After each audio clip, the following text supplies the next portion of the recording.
Hi guys, so I have a true treasure for you.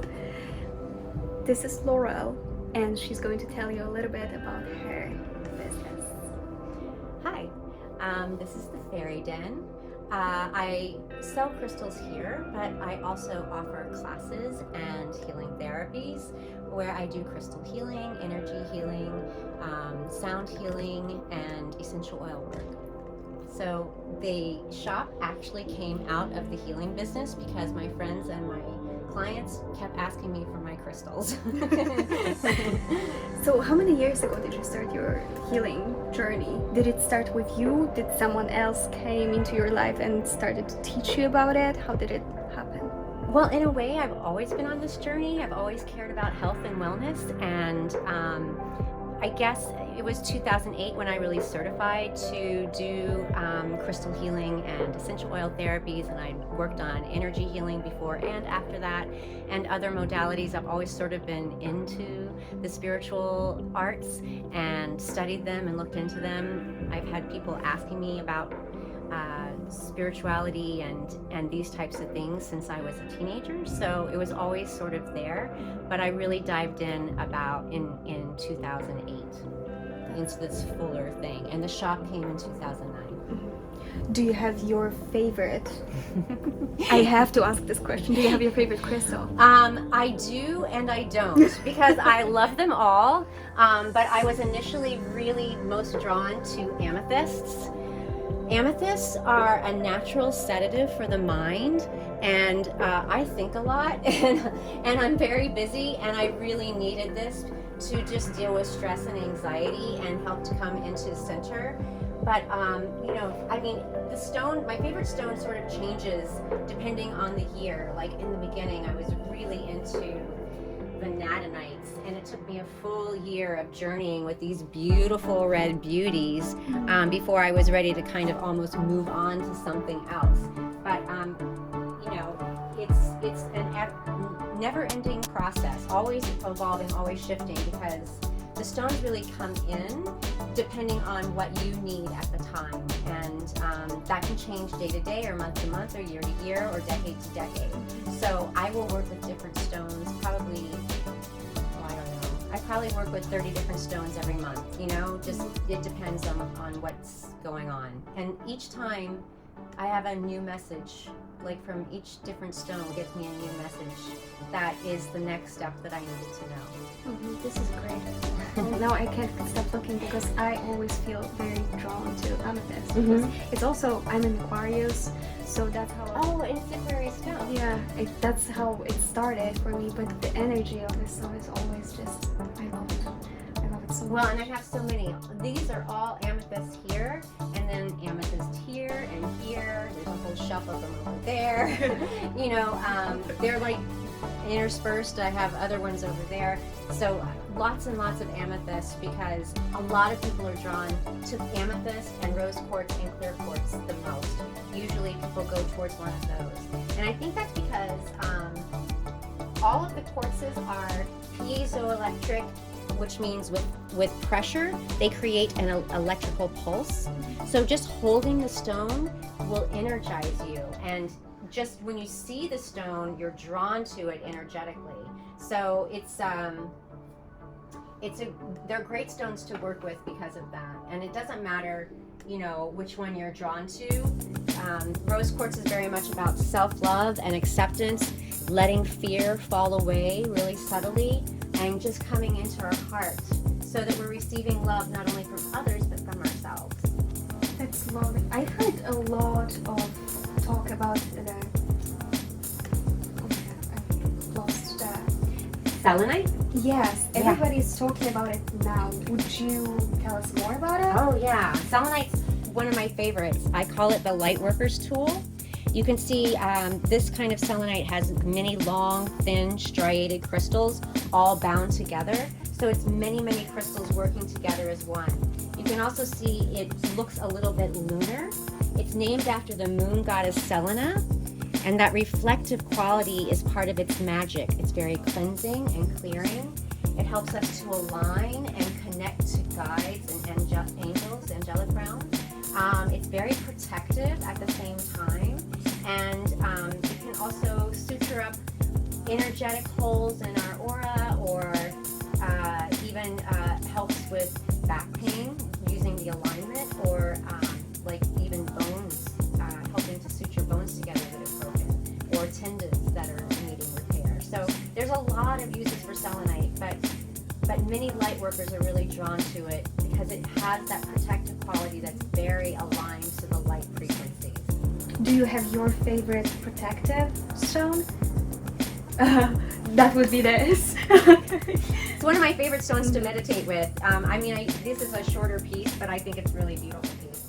But these long wands that most people are familiar with, just putting one of these against your body, it's like fiber optics.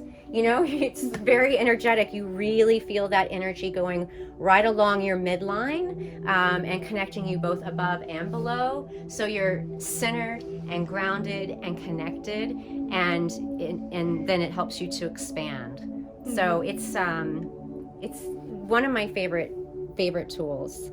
You can really feel the energy in your body. That's incredible. It's also a beautiful piece. Yeah, I was gonna say, there's also clear pieces. Like this is actually from the Cave of Swords in Chihuahua, Mexico, which a lot of people have seen the videos of. It's these huge swords of selenite, and the people are like this big on these huge swords. So if you're not familiar with it, look up the Cave of Swords. But this piece is a complete crystal, and you can sort of see the lines along the sides here where you can see all the crystals have grown together. So this is a more mature piece of selenite, because those are many together, and over time they grow together into one, because we are all one, and stones evolve just like we do. Even better, probably. They might stick better. Yeah, so working with these wands is really, really powerful. Really great for the crown. These pieces. What about those? Oh, aren't these lovely? It's hard to see them. You kind of have to move it around to really see the beauty of these stones. These are, some people call them rainbow obsidian, but these are a little bit more like velvet sheen obsidian. And so obsidian in general, just plain black obsidian comes about through volcanic activity, and it forms so quickly that there's no crystalline structure. So it's about boundarylessness and expansion. These pieces have a little bit of crystalline in them because the mineral that is giving the color has a structure to it. So they're not quite as expanding, but that's kind of a good thing because they can be overwhelming if it's just all expansion. You need a little structure. So you can expand with these with a little bit of structure, and they also bring in a lot of wisdom and joy because of the crystals. Opal has a similar opinion, right? People say that it might be a little bit overwhelming at the beginning. Mm-hmm. So it's because of the same properties, right? It's similar. Opal is because of the water content. Mm-hmm. That it can be a lot for some people, but this is because of the lack of crystalline structure. I'm not sure, actually. I would have to look up to see what the crystalline structure is with opals. I don't work with them a lot, so I'd have to look it up, but I'm pretty sure it's the water content that's doing that. That's good. Yeah. Okay. Would you like to talk a little bit about your book? Oh, sure. I have a book coming out. It's already available on Amazon for pre-order. It's called Connecting with Crystals, which was the first name of the first workshop that I ever taught with crystals, because to me, working with the stones really is about connecting with them. And when we connect with them, we connect more deeply to ourselves and the earth, the natural world around us, and eventually with other people. So it's an intro paragraph that just talks a little bit about how to work with them for healing and just how to utilize them every day. And then there's over 250 stones where there's a little bit of preview or summary of how each stone works at the very top, and then 2 paragraphs or sometimes 3 about the properties of the stone. Well, I guess the physical properties, and then the energetic and healing properties of the stones, and then a few suggestions for how to use them.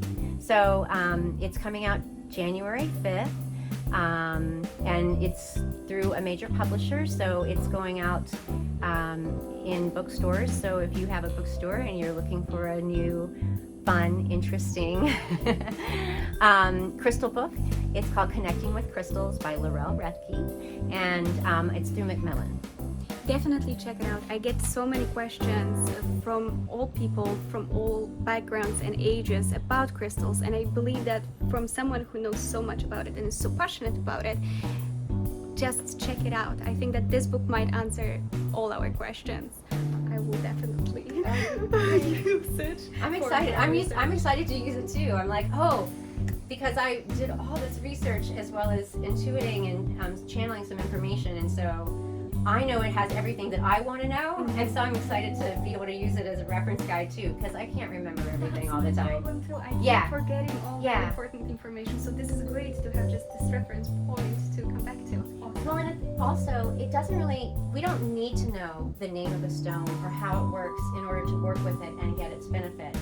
But if you're teaching about it and talking about it, it's always good to have, and also it's fun because you learn more about it. As you're learning more about the stones, you see what other people say about it, and you bring that wisdom in and see if it resonates with you or not. So I have so many crystal books. It's ridiculous, but especially in my tiny place here. But it's a lot of fun to be able to see how different people really relate to the stones. It's just like in the coven. You know, each woman would come where she had 6 or 8 or 10 herbs that really spoke to her, or crystals, or different nature items, and she would share all of that wisdom with the whole coven, and each one would come with that information. So kind of all these crystal books is a way of connecting with a coven that's much more spread out. The biggest coven now. Yeah.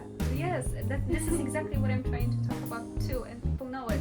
It's about sharing your experience and your knowledge and learning from each other. That's how we build the community. That's how we just stop the misinformation, or we just expand our horizons. This is the most important part of the craft for me. Yeah, it's beautiful. I'm inspired by what you've been telling me. Thank you so much, and I'm by you. I have a lot to learn. Well, please come. I was going to say, would you like to tell us about the classes you're having? Sure. I do sort of an introductory workshop called Connecting with Crystals. It's a 4-hour course where we just go over opening to the subtle energies of stones, and including opening to our own intuitive wisdom. And it's sort of a way to get to know the stones, a guide so that you know how to move forward with working with the stones, which is always going to be about what feels right to you in the end. But sometimes we need a little guidance, some extra steps along the way. It also talks about cleansing crystals in a safe way, because sometimes there's some misinformation on that. Not every stone is the same, so a little bit of difference there. Throwing them on the windowsill is not always working. No. Sometimes they fade in sunlight, and yeah, exactly. So, I know. I've had people call me going, my stone isn't the same color, and I'm like, oh no, it was a year on the. Some people chart it in water, and it just disappears. And then it disappears. Yeah. I know it's not funny, but it's a little bit funny. It is. It's funny and sad. Yeah, we learn from our mistakes. Exactly. It's the best way to learn. Yes. But so that's a 4-hour class. I'm going to do a Zoom class on November 8th on Sunday from 2 to 6, my first Zoom class. So I also teach a certification course, which is an 18 to 20 hour certification. I'm not sure exactly how I'm going to do that now that we're dealing with new protocols, so to speak, but I'm probably going to try to either tour the country with the book and go and do classes and book signings and stuff, and try to teach that way, or I'll figure out a video way. I don't know how I'm going to get stones to people, but this is all stuff that can be worked out, I suppose. We'll figure it out. Yeah, or maybe next year it won't matter and people can come here to the Faerie Den again. So that this is what's going to happen, but even if you will have to Zoom it, I think that your information, that's the most important thing, so it's going to be great. Well, do you want to say something more? Do you have something that you would like to share? If you're interested in learning more, you can visit me at thefaerieden.com or at thefaerieden on Instagram and Facebook and Twitter. And fairy is spelled the British way, so it's the Faerie, FAERIEDEN, and I look forward to hearing from you. Thank you so much for Thank allowing you. us. Oh, I'm so happy to have you. It was a pleasure to meet you. Nice to meet you too. Thank you so much for everything. You're welcome. So yeah, I guess that's it, guys.